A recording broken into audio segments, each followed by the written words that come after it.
for living. 3 minutes of your week, wisdom for a lifetime.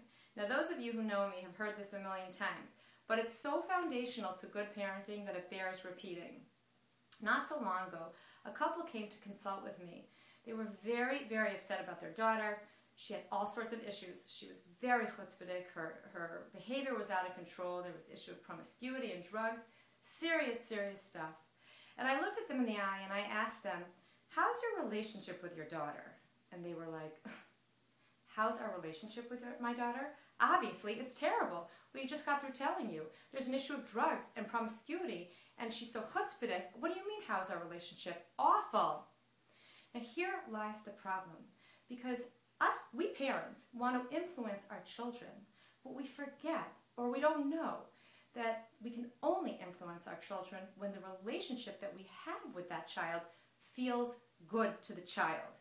Now there's a universal law, an equation out there that was actually coined by my friend called I equals QR. I stands for influence or impact, and QR stands for quality of the relationship. The degree to which we can influence our children or we can impact their behavior is directly proportionate to how the relationship feels to that child. When the relationship feels good to the child wants to act well. When the relationship hurts the child doesn't want to act well. Now, we parents sometimes fancy that we are kind of fine in that department. Granted, we're not perfect tzaddikim, we're not totally righteous, but we're also not Joan Crawford.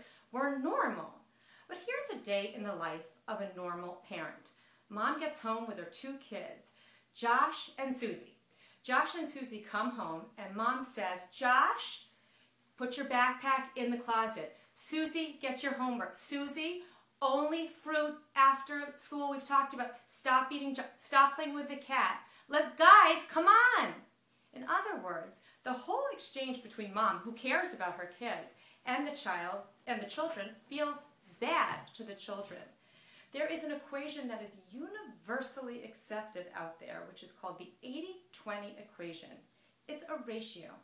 80% of our behavior, of our actions, our language, our attitude, has to feel good to the child. 20% of our actions and attitudes and behavior can feel not so good to the child. So an example of things that feel good is acceptance, joking, warmth, laughter, hugs, whatever it is. An example of negative behavior that doesn't feel good to the child is criticism, nagging, reminding, scolding, yelling. You've got it. Now, most of us have it flipped over. We're actually a lot more negative than we are positive.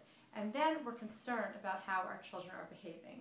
So here's the golden rule, and it's wonderfully liberating to parents. You have a lot more control than you think you do. While it's true that you can't control the child's temperament, and it's true you can't control their social life, and it's true you can't even control their mental health necessarily, one thing that you can control, or try to control, is your own behavior. Flip the ratio. Hold a lot of negativity back. Say more positive things.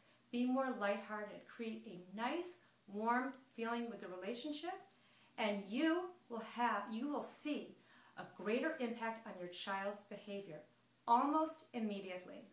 If these comments, if these ideas make sense to you and you live in the Chicago area, I encourage you to come to my parenting class on Wednesday evening in Deerfield.